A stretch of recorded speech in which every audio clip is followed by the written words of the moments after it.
If you really want to earn money in your college life, it is very much important that you literally learn a particular skill that cannot be automated. So, because of this AI, many of your works can basically be literally automated with the help of AI platforms. But what I personally suggest for you guys about, in case if you want to really monetize your skill, then you must learn a particular skill that it cannot be automated. So you can start exploring more within the domain of programming, because it keeps on updating. And then how to build a game development app system. That also you can basically try out.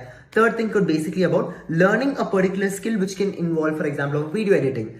Keep on doing it. Even though it can be automated, but still the story element of video editing cannot be automated, because video editing, it is a process of in which through the stories you can basically melt it a particular video. And third or fourth skill basically would be about make sure that your communication skills, you're able to audit it again and again, because each time when you're able to improve on your communication skills, there you can build your own industry with your own powerful voice.